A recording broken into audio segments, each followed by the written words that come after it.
RSS के 1925 में जो स्थापना हुई थी और आज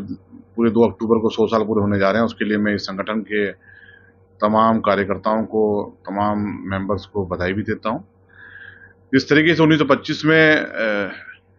जेसी हेडवर्कर साहब के द्वारा इसकी स्थापना की गई थी, वो इसके फाउंडर्स में से एक रहे हैं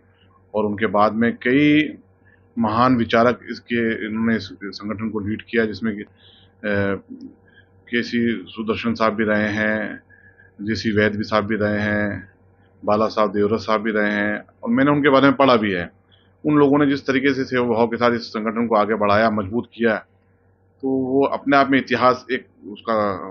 गवाह है। और आज की तारीख में मौजूदा दौर में जो हमारे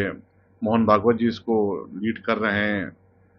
और इस तरीके से आगे लेके चल रहे हैं कि जिसका जो मकसद है इस संगठन का, जो सेवा भाव, राष्ट्र की सेवा, राष्ट्र के लोगों की सेवा और राष्ट्र की एकता अखंडता कैसे कायम रहे, इस संगठन को उसी मकसद से बनाया गया था और ये संगठन उस मकसद पे पूरी तरीके से खरा उतरा है।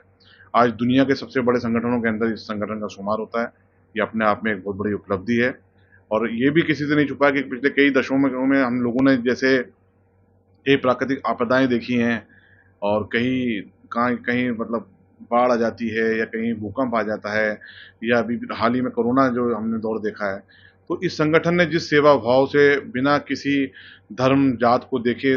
मानवता को ऊपर रखते हुए सेवा की है, घर घर जाकर के दवाइयाँ पहुँचाना, खाना पहुँचाना, गरीब बच्चों को देखभाल करना, पूरे दुनिया में उसका मैसेज गया भी है, देखा भी लोगों ने पूरी दुनिया में। तो आरएसएस संगठन अपने आप में आज बहुत बड़ा काम कर रहा है। हम मौजूदा दौर में देख ही रहे हैं कि अभी 27 तारीख को मैं खुद भी मुस्लिम राष्ट्रमंच, जो इस संगठन के द्वारा ही एक विंग है जो देश के मुसलमानों को जोड़ता है, उनका भी एक कार्यक्रम था जिसमें करीब 10 से 15 हज़ार मुस्लिम देश भर से इकट्ठे हुए थे। तो इस संगठन से आज की तारीख में तमाम देश के लोग भी जुड़े हुए हैं और ये संगठन का मकसद सेवा भाव ही है, राष्ट्र की सेवा, राष्ट्र इसी सर्वोपरि है और कैसे लोगों को जोड़ के चला जाए, इसके लिए मोहन भागवत जी के रिसेंटली बयान भी हमें देखने को मिले हैं। तो एक पॉजिटिव थॉट है। 100 साल इस संगठन को पूरे हो रहे हैं, इसके लिए बधाई भी है और आगे 100 साल का प्लान भी मैं समझता हूँ संगठन द्वारा बना लिया गया होगा